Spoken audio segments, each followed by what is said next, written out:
السلام عليكم، ازيكم يا شباب؟ معكم زين المصري من قناة مصراوي جيمنج، والنهارده رجعت لكم فيديو جديد عن لعبة كلاش اوف كلانس. أقوى 4 استراتيجيات يا حبيبي تشوفهم لمسح تاون هول 11 بكل سهولة. طبعا استراتيجيات جوية، عملنا فيديو قبل كده عن الاستراتيجيات الأرضية، وبصراحة الفيديو وصل للسما، فقلنا إن احنا نعمل فيديو عن الاستراتيجيات الجوية كمان.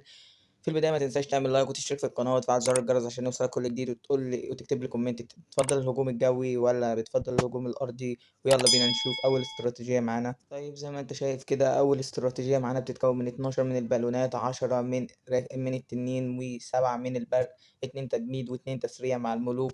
والدعم بتاعك بيبقى عبارة عن 7 بالونات واتنين برق وآلة اللي هي قذيفة الحجارة دي. خلينا نطلب الدعم، ندور على خصم مناسب نهجم عليه وارجع لكم على طول. فكرة الاستراتيجية يا جدعان إن أنت تحذف أكبر قدر من الدفاع الجوي باستخدام البرق والبعيد عن المدى بتاعك والمراقب الجوي. فزي ما أنت شايف خدنا واحد، وادي التاني هناخده ب3 برق، وهناخد التالت الدفاع الجوي ب3 برق. يبقى لنا واحد عكس التنانين، فهبتدي إن أنا أنضف للتنانين عشان تخش منتصف التصميم.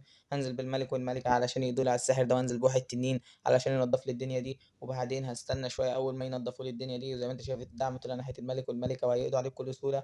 هبتدي إن أنا استنى شوية أول ما ينضفوا الدنيا دي، وانزل بالتنانين كتلة واحدة عشان تخش منتصف التصميم، وانزل وراها بالبالونات علشان أحميها. هنزل بالآمر في الوضعية الجوية وأجمد المدفعية طبعا علشان أحافظ على الجنود أطول وقت ممكن. وبعدين ممكن أنزل آلة الحصار، وهنزل الاتنين تسريع مع خاصية الآمر علشان أحافظ على أطول فترة يعني للجنود بتاعتي. زي ما أنت شايف المدفعية شغلها واقف، الجنود دخلت لمنتصف التصميم وهتقضي على المدفعية بكل سهولة. زي ما أنت شايف المدفعية لسه فاضل لها ضربة واحدة، الملكة التنانين هتقضي عليها. المدفعية كده خلاص قدرنا إن إحنا نقضي عليها. خسرنا طبعا الملك، بس الملكة خدت لنا الدعم زي ما أنتم شايفين.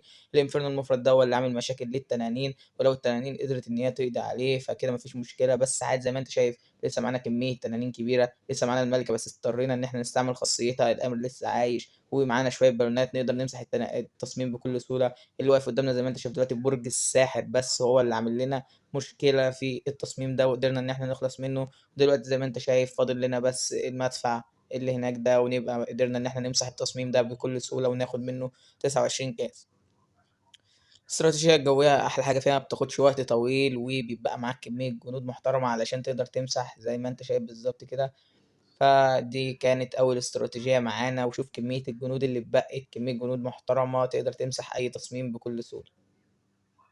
وأهو خدنا ال3 نجوم وخدنا 29 كاس مرة واحدة.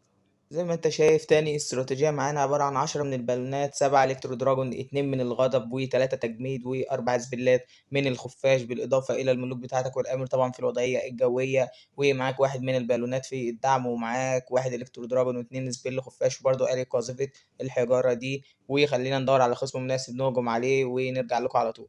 طيب يا شباب خلينا نهجم على الخصم ده على طول كده. اول حاجه احنا هننضف للجنوب بتاعنا كده يمين وشمال، بحيث ان الالكترو دراجون يخش منتصف التصميم بنفس طريقه الاستراتيجيه اللي فاتت. واحلى حاجه في الاستراتيجيه دي انك تاخد من الاهداف القريبه من بعض، ده هيفرق معاك جدا في الهجوم بتاعك. طيب زي ما انت شايف كده نضفنا للجنوب بحيث ان هي تخش منتصف التصميم. بدانا نحط الالكترو دراجون ونحط الجنوب بتوعنا والملك والملكه والامر في الوضعيه الجويه. طبعا هنستخدم دلوقتي، هنستنى شويه، هنجمد طبعا المراقب ده عشان الجنود تخش منتصف التصميم. حطينا الآلة بتاعتنا بحيث إن هي تاخد لنا جزء من الدفاعات، فعلنا خاصية الآمر مع واحدة غضب عشان الجنود تخش تدمر منتصف التصميم بكل سهولة. زي ما أنت شايف خدنا جزء كبير جدًا من التصميم 39%. لسه محافظ على الجنود بتاعتنا، لسه معانا جنود برّه، وخدنا أهم حاجة المدفعية، وخدنا أول نجمة أهو، خدنا التاون هول. لسه معانا كمية إلكترو دراجون، فعلنا خاصية الملك عشان تفضل برضه الملك عشان تفضل الجنود في منتصف التصميم.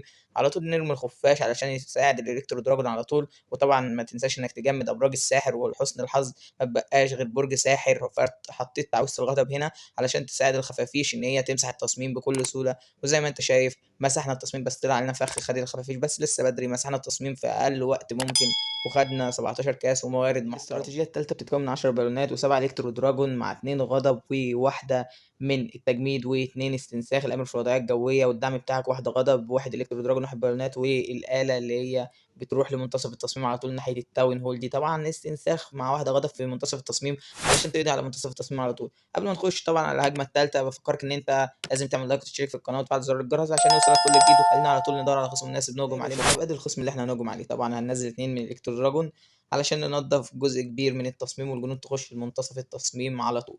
نتقل شوية على الإلكترو دراجون، إحنا مش مستعجلين على حاجة. طيب ممكن حاليًا نستنى دقيقة واحدة وننزّل الإلكترو دراجون وننزّل البالونات وننزّل الآلة المَلِكة والمَلِك والآمر في الولايات الجوية، ونفعّل خاصية الآمر على طول مع واحدة غضب 2 غضب عشان نقضي على المنتصف ده. وبعدين أول ما الآلة تتفتح الاتنين الاستنساخ طبعًا مع واحدة غضب في منتصف التصميم، زي ما أنت شايف كَلْت التصميم كلّه في دقيقة، استراتيجية قوية جدًا، وهتقدر إن أنت تمحي منتصف التصميم. بس للأسف فخ الإعصار خَد لك البالونات اللي أنت عملت لها استنساخ كلّها. بس زي ما أنت شايف لسه معاك كمية إلكترو دراجون بعد ما مسحت أكترية الدفاعات، وهتقدر إن أنت تاخد التاون هول زي ما أنت شايف بكل سهولة جدًا. تمام، آدي كده أنت خدت التاون هول، لسه متبقي لك حوالي 4 أو 5 إلكترو دراجون مع خاصية الملك والملكة. قدامك دقيقتين علشان تقدر تمسح التصميم، قدامك لسه شوية دفاعات، وده الدفاع الجوي قدرت إن أنا أخلص منه زي ما أنت شايف. دلوقتي اللي عامل لي مشاكل طبعًا واللي عامل لي مشاكل الدفاع الجوي ده، بس حتى لو خسرت كل الإلكترو دراجون اللي معايا زي ما أنت شايف هاقدر إن أنا أقضي على التصميم بكل سهولة. طبعًا فعّلت خاصية المَلِك علشان أخلّي الجنود تخش لمنتصف التصميم. المَلِكة قايمة بشغل كويس أوي ورا المَلِك، وزي ما أنت شايف قدرت إن أنا آخد جزء كبير جدًا من التصميم ماشي، وفاضل لي ضربة واحدة تقريبًا وأنهي على التصميم.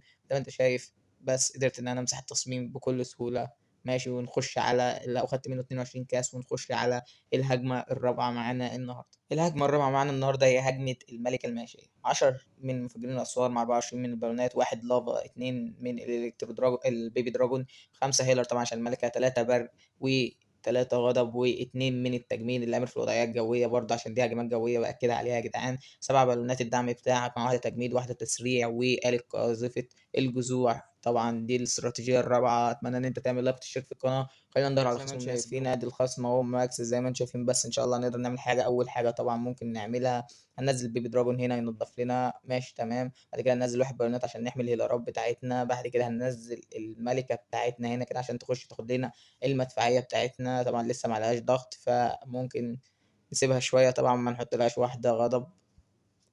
طيب ننزّل بيبي دراجون التانية علشان نقدر نخلّي اتجاه المَلِكة لجوّه تقدر تاخد المدفعية بتاعة التصميم. طيب المَلِكة لسه ما عليهاش أي ضغط خالص، البيبي دراجون قام بوظيفته بشكل كويس أوي. زي ما أنت شايف المَلِكة بدأت إن هي فعلًا تاخد في المدفعية بكل سهولة. ماشي، نستنى عليها براحتنا خالص، لسه قدّامنا دقيقتين تقريبًا عشان نمسح فيهم التصميم. طيب حتى المفروض كنت إن أنا أنزّل 1 بالونات عشان أطلّع الأفخاخ اللي بتروح ناحية المَلِكة دي تمام. لسه محافظ، فتحت لها السور. أنا كان نِفْسي لو مفجر سور خارق كان خلّاها تخش جوّه لمنتصف التصميم وتقدر تقضي على الاتنين الinferno المُفرط دول بكل سهولة. بس كويس برضه نزّلت المَلِك طبعًا علشان ينضّف يعني جزء من السور مع المَلِكة. وبدأت إن أنا أفتح هنا للمَلِكة طبعًا بما إن الجنود بتروح في أي اتجاه تقريبًا تمام. بعد ما فتحت للمَلِكة هابتدي إن أنا على طول أنزّل بقى اللافا والبالونات بتاعتي، هننزّلهم بس من آخر التصميم من هنا. بس إن ممكن نستنى شوية كده تمام. خدنا واحد من المراقب الجوي باستخدام ال3 البرق. طبعًا المَلِكة هتعمل لنا مشاكل، فإحنا ممكن إن إحنا نفتح السور كده طبعًا ننزل بالآمر باللافا وننزل بالبالونات على طول. طبعًا طلع علينا دعم بس مع 2 غضب كده وخاصية الآمر في أحسن وقت تقدر تمسح بيه التصميم.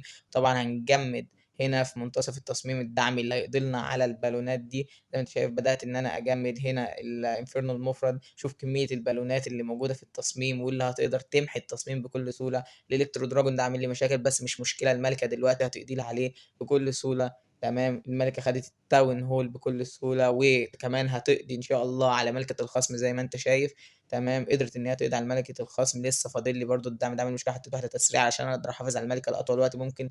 للأسف الإلكترو دراجون راح ناحية الهيلارات بتاعتي، بس مش مشكلة المَلِكة قدرت إن هي تاخد المَلِك بتاعي طبعًا، وأهي بتاخد في الإلكترو دراجون وهتقضي عليه إن شاء الله بكل سهولة. بس كده خلصت من الدعم اللي كان عامل لي مشكلة تمام. والبالونات طبعًا مسحت التصميم. لسه قدامي 16 ثانية وبكده رابع استراتيجية لمسح التاون هول 11 بكل سهولة. أقدر أقول لك إن المَلِكة الماشية واحدة من أقوى الاستراتيجيات اللي أنت ممكن تشوفها.